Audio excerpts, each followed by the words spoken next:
La troisième loi de Newton dit qu'à chaque action, il y a une réaction de grandeur égale mais de sens opposé. On appelle souvent cette loi ici la loi de l'action et de la réaction pour cette raison-là, à chaque action, il y a une réaction. Prenons l'exemple de la pomme qui était sur la table ici. On a l'action qui serait la force de gravité de la pomme qui pousse sur la table vers le bas. Mais on a appris dans la deuxième loi de Newton que si on a une force non équilibrée, il y aurait une accélération vers le bas. Et la pomme, puisqu'elle n'est pas en train de tomber à travers la table, n'est pas en train d'accélérer à travers la table, il doit absolument avoir une force qui va contrer la force de gravité. On appelle cette force ici la force normale, normale voulant juste dire perpendiculaire à la surface. Et on voit que maintenant on a une force équilibrée. La force de gravité est annulée par la force normale. Et on n'a pas d'accélération.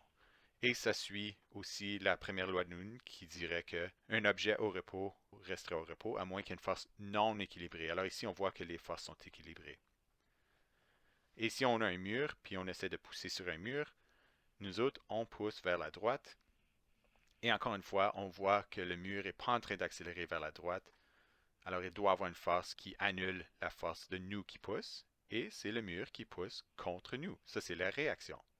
Et on peut aussi appliquer cette loi à des objets qui sont en train de tomber. Par exemple, on a un hamster dans les airs, par-dessus la Terre, et il ressent une force gravitationnelle vers le bas. Alors le hamster ressent une force d'attraction vers la Terre. Et il y a une réaction ici, c'est que la Terre ressent aussi une force d'attraction vers le hamster. Et là, on a la question, pourquoi est-ce que c'est le hamster qui bouge vers la Terre et pas la Terre qui bouge vers le hamster? La réponse, c'est que on a, on a différentes inerties. Le hamster, puisqu'il a une petite masse et une petite force qui agit dessus, il va plus facilement se faire déplacer que si on a la petite force qui agit sur un objet massif comme la Terre. Alors pour cette même petite force, c'est plus facile de faire bouger le hamster que la Terre, qui est pris de la deuxième loi de Newton. En fait, la Terre est en train de se déplacer vers le haut, vers le hamster, c'est juste que c'est tellement une petite accélération qu'on le remarque même pas.